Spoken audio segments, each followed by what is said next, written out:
Got a jam-packed show here on Chicago Bears Now. My name is Harrison Graham. Are some key reinforcements coming sooner than later for the Bears? We'll dive into that with some words from Ben Johnson. Also, the Bears and Vikings have released their first injury reports of the week.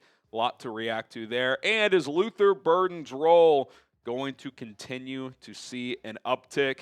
A lot to discuss here on today's show. I got a challenge for you guys. Can we get to our next milestone before kickoff on Sunday? Got about 3.5, 4 days here before the Bears take on the Vikings at US Bank Stadium. We're 378 subscribers away. If you want free and daily Bears content, we are the channel for you. Hit that subscribe button. Share that link with a friend if you've already subscribed. YouTube.com/BearsNow. Let's make it happen. Let's get to 139K. All right. Two big players potentially returning sooner rather than later. Kyler Gordon, Jaylon Johnson. Ben Johnson was asked about their status today. Here's what he had to say. Quote, "We should be able to get them back at some point before the end of the season here, but kind of to be determined on when those clocks will start ticking here." I just saw Jaylon in the weight room. He's just excited about where he is right now, and he's hopeful he'll be able to make it on the practice field here in the near future. We're still thinking that Gordon will be on the shorter end in terms of an IR visit. He's got one more week on IR. I can't say exactly when, but hopefully in the near future. I should say he has at least one more week on short-term IR. Obviously, you look at the schedule here, 8 games to go. We kind of explored Jaylon Johnson yesterday when it comes to when he could potentially return. My guess is Kyler Gordon is in that week 12 to 14 range. That week 12 game against the Steelers is the first time he could return. And then Eagles short week, if he's not quite ready, maybe it's week 14 against the Packers. And then Jaylon Johnson, you're probably talking that Packers game, the earliest side of things. And then that second Packers game, maybe even the 49ers game, more of the range of when he would return before the last couple weeks of the season. That's just my guess. I'm guessing Kyler's 2-3 weeks away. Jaylon's more like 4 to 6 weeks away. So we'll see how it goes. But Ben sounds optimistic that both will be back before the end of the season. And then you got some interesting decisions to make depending on the health of your corners, because right now Tyrique Stevenson and Sean Wright are your outside guys. C.J. Gardner-Johnson's been a revelation at nickel since they picked him up. And I think that, especially with Kyler Gordon as the guy who's expected to be back sooner, that's going to be something to watch. How does Dennis Allen, how does this staff, Al Harris, Ben Johnson's influence as well, what do they do with that spot? Because C.J. Gardner-Johnson can't play outside corner. He does not have that level of one-on-one coverage talent. So that's not really an option. So then you say, okay, do you keep him at nickel? Do you move him to safety and put one of, like Jaquan Brisker on the bench? I don't think you're doing that. So what do you do when Kyler's back? Does he play outside corner? Do you kind of run some 3 safety looks? Like it's going to be really interesting to see what Dennis Allen does if all these guys get healthy at the same time, especially at that nickel position. Because, again, C.J. Gardner-Johnson, since he's been on this team, has probably been your best defensive player. Now, it's 2 games. We'll see how it goes. But, and look, this team's been banged up. Chances are they won't all be healthy at the same time. But in the end, it's a good problem to have if it happens. But once Kyler comes back, once Jaylon comes back, I'm very curious to see in nickel packages who the 3 cornerbacks will be if we're counting Gardner-Johnson as a nickelback, which is where he's been playing. So what say you? You're Dennis Allen. All your available defensive backs, corners, they're ready to go. Who are your 3 starters? I think I would go Jaylon Johnson, obviously, if he's back, as your top outside guy. I'm keeping C.J. Gardner-Johnson in that nickel spot. And then I'm seeing how Kyler looks at outside corner. If he looks at least solid, I'm keeping him out there. And then Tyrique and Nishan are just kind of backups ready to go. I mean, I think that's what I would do. Maybe that second outside corner spot you stagger. Maybe you give Kyler a few snaps as a roamer on this defense as well. Again, good problem to have. Injuries pop up. It probably won't get to the point where all of these guys are healthy at once. But if they are, it's going to be really interesting to see how they mix and match there. Okay, let's take a look at the full injury report today as 8 guys did not practice. DJ Moore with that shoulder. They're only labeling it a shoulder thing, though, so maybe that hip groin issue has kind of cleared up. That would be a positive. Rome Odunze has been battling that foot ankle deal for a few weeks. I think he'll play Sunday. I think they're giving him some early week maintenance like they have the last couple of weeks. Jahdae Walker, remember, entered the concussion protocol late last week, so we'll see if he's back this week. I would guess probably not. TJ Edwards still didn't practice, hamstring. He's probably out another week. Tyrique Stevenson back on the injury report with that shoulder injury. So I don't know if he re-aggravated it or if he's been kind of playing through it, so keep an eye on that. Jaquan Brisker with that back injury he suffered.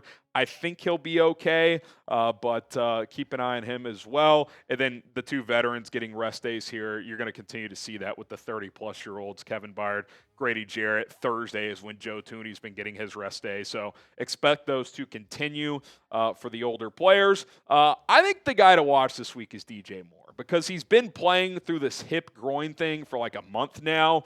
Now he's got this shoulder. Remember, a few weeks ago, they gave DeAndre Swift a week off, and I think it paid off. Last week, he looked fresh. He looked good. He was limited again today. We'll get to that in a second. I wonder if it would just be a benefit for Moore and this team. Hey, we're just going to give you a week off, recoup, and then get ready for the stretch run here. Now, I get it. All these games really matter. Minnesota, you need to get this one. If he can play, you play him. But I do wonder if at some point they sneak him a game off, even if it was an injury that he could play through. So we will monitor that, of course. Limited, Cole Kmet with that back. He played last week. I don't anticipate missing this game. Same with DeAndre Swift. Dominique Robinson, that's a positive. Limited with that ankle. If you could get him back into the mix with Austin Booker looking pretty good through 2 games, you go Montez Sweat, who's been really good the last month, Austin Booker, who's shown some positive signs, and then you get Dom Rob in there in the mix as well. You just picked up Joe Tryon-Shoyinka. It's not Murderer's Row, but I think you've got a serviceable group there if Dom Rob can get back into the fold. And then full participants, Josh Blackwell, looks like his absence will be over. As it would appear, he's cleared concussion protocol. Then Ruben Hippolyte with that knee. I was concerned when he left that game with a knee issue, but maybe it was just a bone bruise or something like that. All right, coming up, we'll get into the Vikings injury news and today's report. Plus, talk a little Luther Burden as well, as I think we're going to see an uptick in his productivity and role the second half of the season. But first, I want to tell you guys about our awesome sponsor. That, of course, is PrizePicks. Daily fantasy made easy at PrizePicks.com/CLNS. The hard-hitting football action is even better with PrizePicks. The weather might be changing, but the feeling of being right never gets old. So keep the season rolling on PrizePicks by getting $50 instantly in lineups when you play your first $5. PrizePicks is the only app that offers stacks, meaning you can pick the same player up to 3 times in the same lineup. If you want to take more on Caleb Williams' pass yards, rush yards, and touchdowns, now you can, all in the same lineup, only on PrizePicks. The way PrizePicks works is simple. You pick 2 or more players, up to 6, and choose more or less on dozens of stat projections available: passing yards, rushing yards, receiving, points, rebounds, assists, basketball, other sports available as well. Simple 2-player lineup right here. Took more on Caleb Williams' rush yards this weekend, 20.5. He's been using his legs more frequently recently. And then I took less on J.J. McCarthy's passing yards, 212.5. $20 lineup to win $55. Download the PrizePicks app today. Use our code CLNS to get $50 in lineups after you play your first $5 lineup. That is code CLNS to get $50 in lineups after you play your first $5 lineup. PrizePicks, it is good to be right. Okay, let's talk Minnesota now. J.J. McCarthy, does he have a bit of a hand injury? Kevin O'Connell announced before their practice today that he would have a bandage on his throwing hand. He apparently hit a helmet on a pass last week. You see that sometimes the quarterbacks, they follow through, bang their hand into a helmet. Sometimes that can cause problems. KOC had this to say today, saying, just so you guys are aware, J.J. McCarthy will have a little bandage or coverage on the top of his hand. He hit a helmet at one point late in the game. Everything's checked out, but we just want to get out in front of it, making sure you guys are aware from a communication standpoint exactly what that is. Don't see that affecting his week of preparation very much at all. Obviously, it's been mostly down, some ups, including the fourth quarter against the Bears in week 1, where I'd say pretty safely that's been the best quarter of his career up to this point, leading a 21-0 push to beat Chicago in that season opener. But you guys see the numbers. You guys have seen the highlights. It's been a struggle. It's been a challenge. I don't think Kevin O'Connell has particularly done a great job with the play calling for J.J. McCarthy. Like, Kevin O'Connell wants to throw the ball a lot, and he wants to throw the ball downfield a lot. J.J. McCarthy in college didn't throw the ball a lot as they were a run-first team and was kind of just like a juiced-up game manager.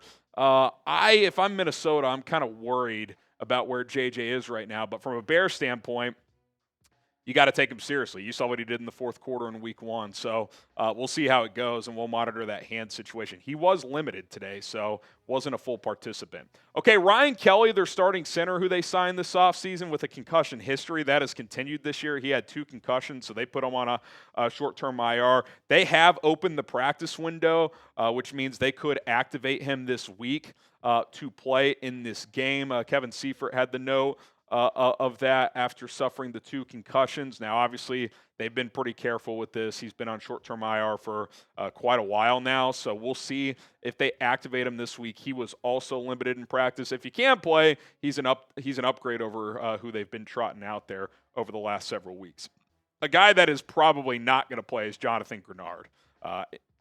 Ian Rappaport had the note, I think Monday, that he avoided major injury with that shoulder, but he will likely miss this game. Did not practice today. Now, we'll see if he does anything later in the week, but that's a win for the Bears because he has caused this offensive line issues in the past. Remember, he blew up Karan Amagaji last year.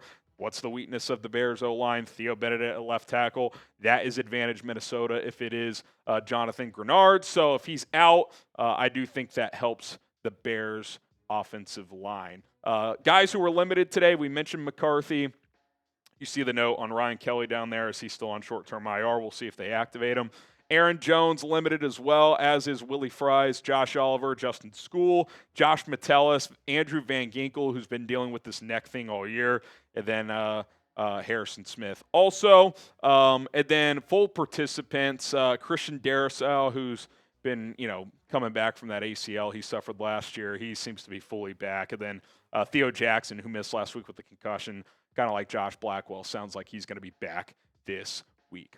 Okay, is a bigger role going to come for Luther Burden? Ben Johnson leaned heavily in some remarks that he made that would be the case. Here's what he had to say about LB3. He said he's a guy starting to get more targets. It's a trust level between coaches and players, I should say. It's a trust level between quarterback and receiver. He continues to ascend. He's been very productive when we've been able to get the ball in his hands, and there's a strong argument that we should get it to him more. We did the side-by-side with Burden and Olamide Zaccheaus earlier this week, but look at the efficiency here. They've only thrown the ball to him 18 times in the 8 games he's played. He's caught 16 of those, 14 yards a pop, 222 overall, whereas Zaccheaus has like 50 targets, 32 catches, and only like 30 more yards than Luther Burden. So what does that tell you? Not only is he more efficient, he's more explosive than Olamide Zaccheaus. So, I don't want to make everything about OZ. I'm just saying Luther Burden's a guy you need to, make more of a focal point. I'm not saying he's your top player, but I think he's a guy that if you unlock him down the stretch, like this offense is already the most explosive offense in the NFL in terms of explosive plays. That could only increase with a guy like Luther Burden. I mean, we talked about last week as well, or earlier this week. Down 3 late in the game, Caleb Williams goes to Luther Burden on a deep comeback route. And by the way, if you haven't seen the clip of the All-22, when Caleb throws that ball, he's not even out of his break yet. So what does that tell you? That's trust in a high-leverage spot. I'm going to put this on my rookie receiver before he's out of his break. He's going to catch it, and we're going to be in field goal range. That was a big-time rep that Caleb and Luther can bank, and I think that's a trust. That's what Ben's talking about, that trust between quarterback and receiver, and I think you're going to see him play even more. If you want that to be the case, type LB3 down in the comment section below. Luther Burden III. Let's get him on the field. More. I think you're going to see it. All right, that's going to do it for Chicago Bears Now. We'll have more coverage tomorrow, video in the morning. Plus, every Thursday we go live, 4 o'clock Central Time, so be sure to subscribe and join us. My name is Harrison Graham. We'll see you guys then, and as always, bear down.